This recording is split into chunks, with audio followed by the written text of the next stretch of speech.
Hello guys! Ngayon po ay tuturuan ko kayo kung paano gumawa ng natural painkiller na pampahid sa masasakit niyong katawan. Ang kailangan lang po natin ay avocado seed, alcohol, or pwede rin sa oil, coconut oil, or olive oil. Then yayadyadin lang po natin lahat tong avocado seed.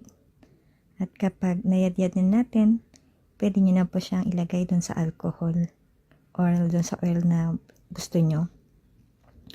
Alam nyo po ba na ang avocado seed ay may anti-inflammatory effect na katulad ng mga binibili nating mga painkiller na medicine o tablet. Ang problema po kasi dun sa mga painkiller na binibili natin na iniinom, pwede po siyang makasira ng kidney kapag mali po yung pag-inom natin at pag sobra-sobra yung pag-inom. So, ayan po, pag maliliit na siya, pwede nyo na siyang ilagay doon sa alcohol. Unti-unti nyo po siyang ilagay.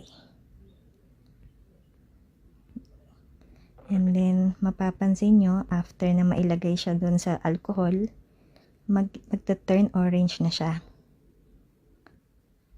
So, after mag-turn orange, i-shake-shake nyo lang para talagang totally na ma-absorb ng alcohol yung avocado. And then, ready na siya para ipangpahid sa masasakit nyong katawan. Pwede nyo pong dagdagan, depende na sa inyo kung gaano kadaming ilalagay nyong alcohol or oil. And then, shake again. And then, pwede nang pampahid sa masasakit nyong katawan. It's a natural remedy. Yun lang po. Thank you.